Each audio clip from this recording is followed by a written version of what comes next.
Bonjour à tous et bonjour à toutes. On va donc revenir sur la victoire de Rafa contre Dogopolov aujourd'hui. Rafa qui s'est imposé 6-3, 6-3, donc en 2-7, 1h15 de jeu.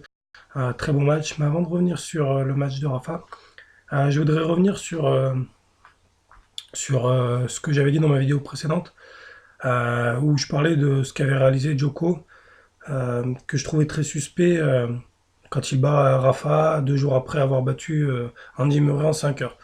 Vous êtes deux à m'avoir dit que Rafa avait fait exactement la même chose quand il bat successivement Verdasco et Federer en 2009. Franchement, ça a rien à voir. Ça a vraiment rien à voir. Les durées des 4 matchs, donc quand Rafa bat Verdasco, ça dure 5 heures.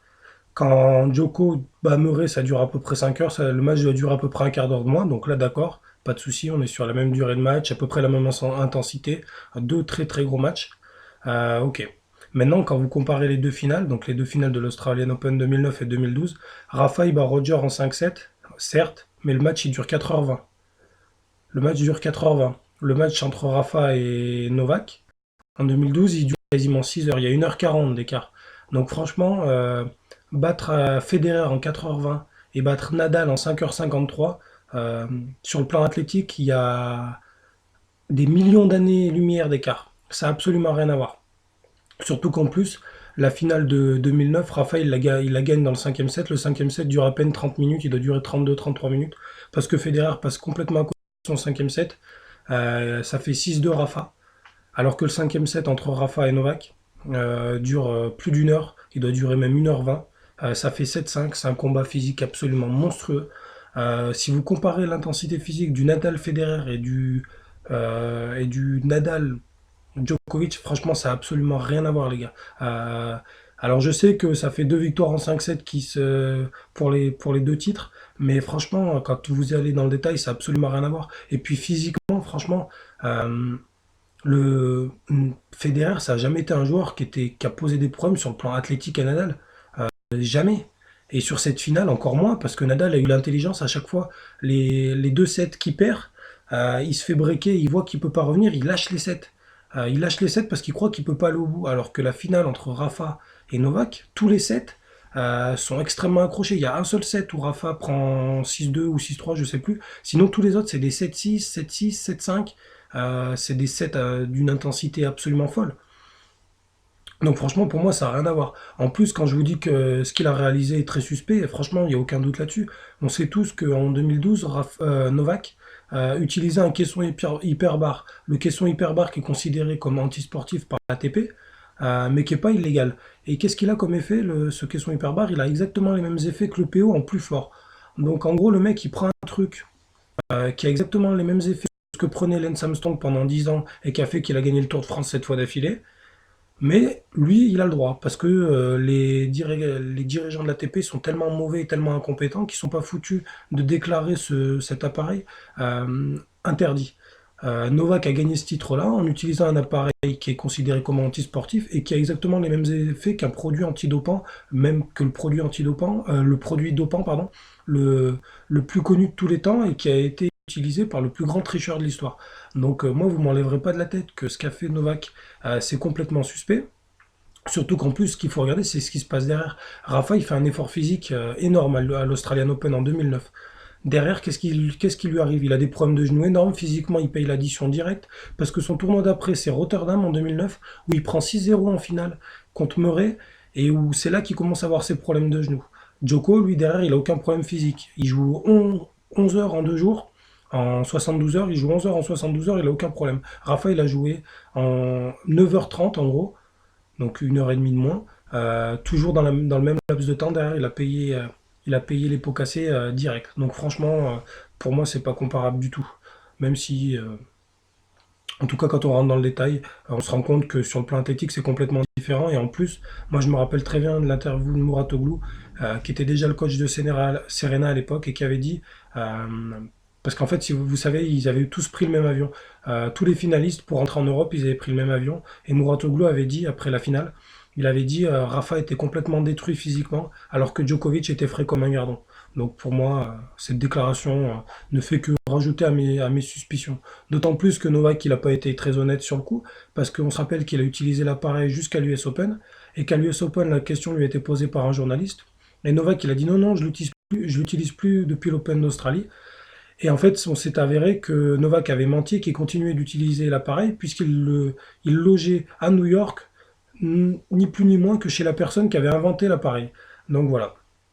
Donc voilà pour ça. Ça, on le met de côté. Maintenant, on va parler un peu du match d'aujourd'hui. Match qui avait mal débuté parce que Rafa se fait briquer très rapidement. Il se retrouve mené 3-1 avec un Dolgopolov qui était on fire complet, qui mettait des coups incroyables, un peu comme on le sait capable de faire quand il a un peu la main chaude. Là, il était vraiment on fire. Ça a duré un quart d'heure à peu près. Il a mené 3-1 et puis Rafa est tout de suite revenu. Moi, j'ai trouvé ça super intéressant que Rafa soit briqué d'entrée. Il arrive sur un nouveau tournoi, le match est en indoor, en night session, contre un joueur qu'il aime pas du tout jouer. Dolgopolov a déjà battu Rafa par le passé. Il l'avait battu au Queens, j'en suis sûr. C'était l'année dernière d'ailleurs, ou il y a 2 ans, je sais plus.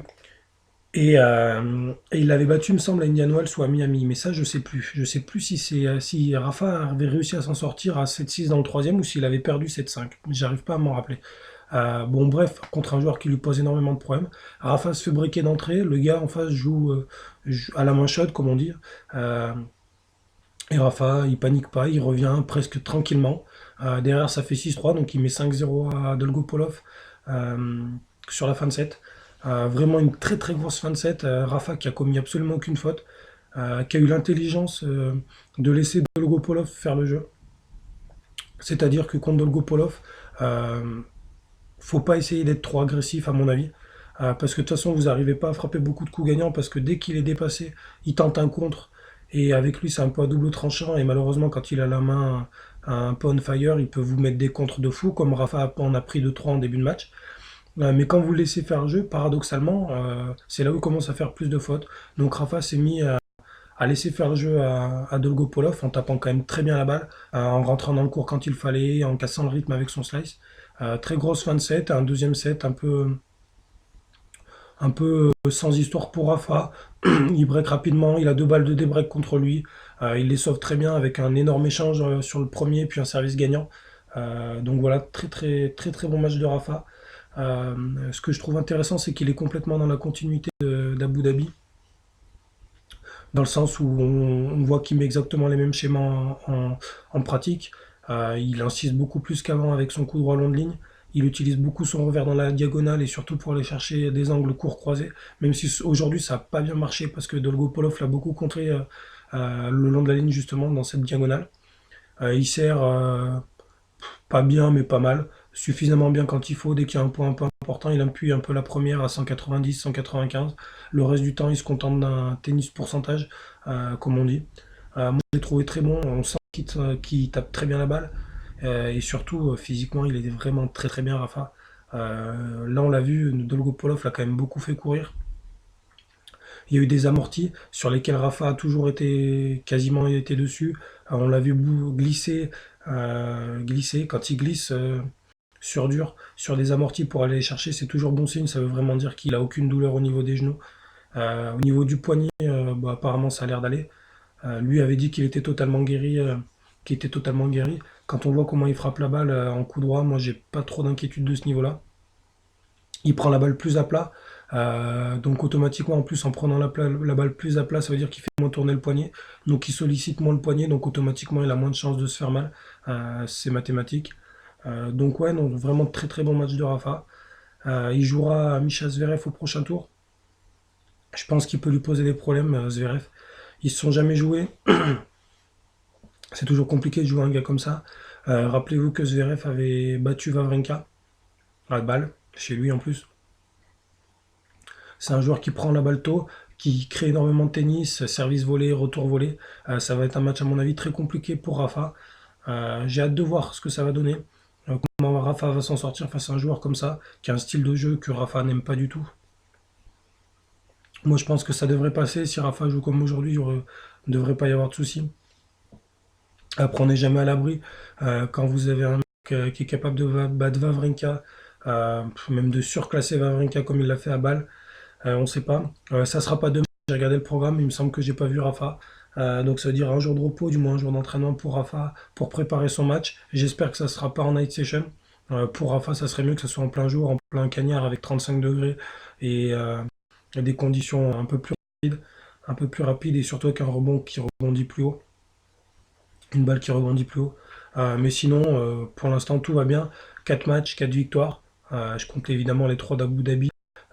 Surtout ces 4 très bons matchs. Sur ces 4 matchs, il perd un seul set, alors qu'il a joué quand même des adversaires très compliqués. Ornic numéro 3 mondial, Berdic qui est dans le top 10, Goffin qui est au port du top 10, Dolgopolov qui est un joueur insupportable à jouer. Insupportable à jouer parce que tactiquement, il met rien en place. C'est un joueur qui a absolument aucune tactique. Il joue point par point et dès qu'il y a une balle qu'il a envie d'attaquer, qu'elle soit attaquable ou pas, il met tout ce qu'il a dedans et ça pose énormément de problèmes parce que vous pouvez pas vous mettre en place une tactique face à un mec qui lui n'en a pas. Donc voilà, donc pour moi, franchement, pas d'inquiétude pour l'instant pour Rafa, c'est même plutôt très positif. Euh, on a vu que Novak a fait lui son entrée en lice à Doha, il a commencé par être mené 5-1, il s'en est sorti 7-6, 6-3. Moi je suis pas inquiet pour Novak, il a l'habitude de ses débuts de saison, même de ses débuts de tournoi, un peu presque en demi-teinte, j'ai envie de dire. Et puis après, on sait qu'au fil des tours, il se règle, et puis qu'arriver en deuxième semaine, quand c'est un grand chelem, ou en fin de tournoi, quand c'est un Masters 1000 ou un ATP 250, comme c'est le cas, on sait qu'il va plus rien rater. Donc voilà, donc pas trop de surprises pour l'instant. Les cadors sont au rendez-vous. Federer aussi a fait un bon premier match à Open Cup. Murray fait son entrée en lice aujourd'hui. Donc voilà, les cadors sont présents. Et donc on attend la suite avec impatience et surtout avec, avec l'arrivée de l'Australian Open. Donc je vous dis à très vite sur le blog. Si vous avez des questions, vous n'hésitez pas. Si vous avez un avis à donner, pareil, vous n'hésitez pas, c'est avec plaisir. À très vite et à mercredi, jeudi du coup, pour le match de Rafa contre Micha Zverev. Au revoir.